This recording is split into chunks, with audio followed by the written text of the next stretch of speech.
Hello everyone, today we bring you a story titled He Sheltered Two Freezing Alien Sisters. 2 years later, 5,000 ships circled cabin, created solely for educational and learning purposes. We hope this story encourages you to reflect, learn, and take a meaningful lesson from it.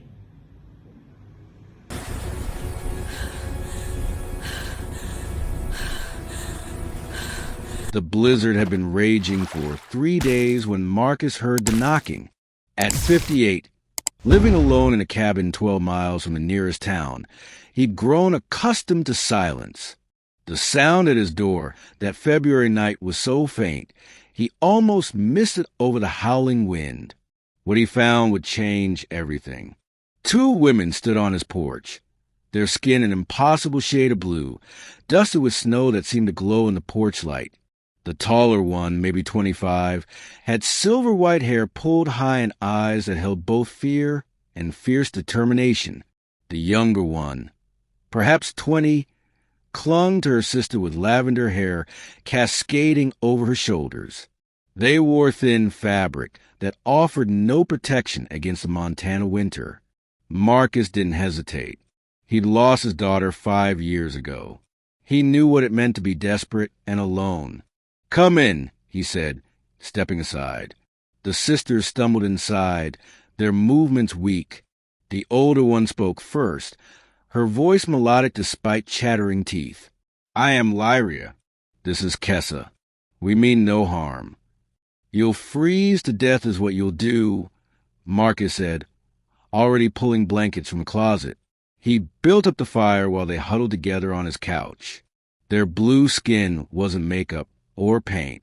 It was real. Their ears came to delicate points, and their eyes, those crystalline blue eyes, held depths that spoke of distant worlds. "Over hot soup that night," Lyria explained.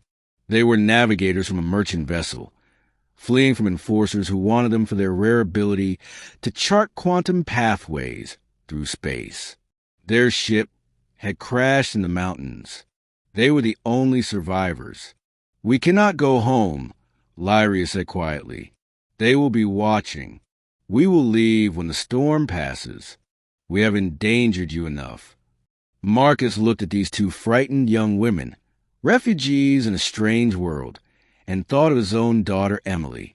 She'd been about Kessa's age when the cancer took her. "You'll stay until you're strong enough," he said, "however long that takes." Days became weeks. Marcus taught them about Earth, about coffee and bacon, about how to work the wood stove. Kessa's laugh, when she finally felt safe enough to laugh, reminded him of wind chimes.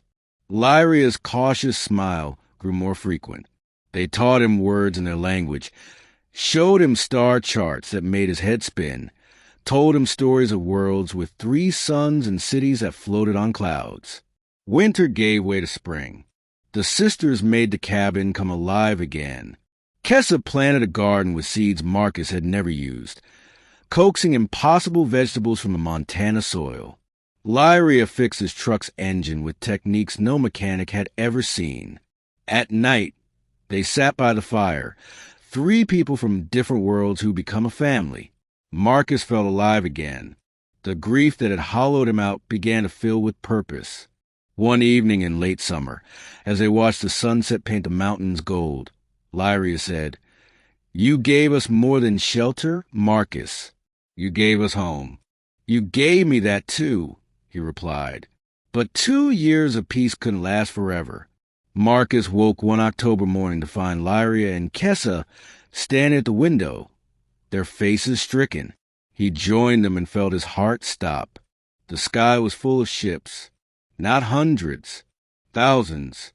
5,000 vessels of every size and shape, hovering in perfect formation around his small cabin. The morning sun glinted off hulls that seemed to shift between metal and something more organic. The air hummed with power that made his teeth ache. "They found us," Kessa whispered. A single craft descended, landing gently in the clearing. The door opened and a figure emerged. Tall, dignified, with the same blue skin and pointed ears. He wore robes that spoke of authority. Lyria's hand found Marcus's. That is Commander Valen. He leads the Trade Federation. Marcus's mind raced. 5,000 ships. This wasn't a rescue. This was an invasion. And it was his fault for harboring them. Valen approached alone, his hands visible and empty. When he reached the porch, he bowed deeply. "We have searched for 2 years," Valen said, his voice carrying despite its softness. "We fear them lost forever." "They're under my protection," Marcus said, stepping forward despite his trembling legs. Valen's eyes widened. Then he bowed again, lower. "You misunderstand, Marcus Shepard. We are not here to take them. We are here because of what you gave them." He gestured to the sky. "These are not warships. These are witnesses. When Lyria and Kessa's distress beacon finally reached us, they told us what happened. A stranger from a primitive world took them in, asked nothing, expected nothing, protected them as his own family." Valen's expression softened. "Do you understand how rare that is? In a galaxy of trillions, such pure kindness is nearly extinct. You have reminded us of what we have lost in our centuries of progress." The commander held out a device. "They do not wish to leave, and we do not wish to take them. But we wanted to meet the man who sheltered our lost daughters, and to ask if you would accept our gratitude." Marcus looked at Lyria and Kessa, seeing tears streaming down their blue faces. "I don't need gratitude. They're my family now." "Then let us help your family," Valen said. "Let us help your world. We have medicine that could save millions, technology that could heal your planet, knowledge to share. All we ask is to learn from your example."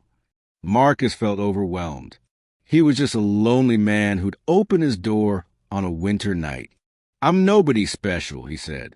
Lyria took his hand. "You are everything special. You are what we all should be." In the days that followed, the world would learn of first contact. Leaders would negotiate. Treaties would be signed. Humanity would take its first steps into a larger universe. But it started with one man who remembered that family isn't always blood. Sometimes it's who you choose to shelter when the storm is raging. And sometimes kindness to strangers changes everything. Thank you for listening to this story. If it touched your heart, please like and share it with someone who needs to hear it today. Subscribe for more tales that remind us of our shared humanity, and leave a comment about a time someone showed you unexpected kindness. Your stories matter too.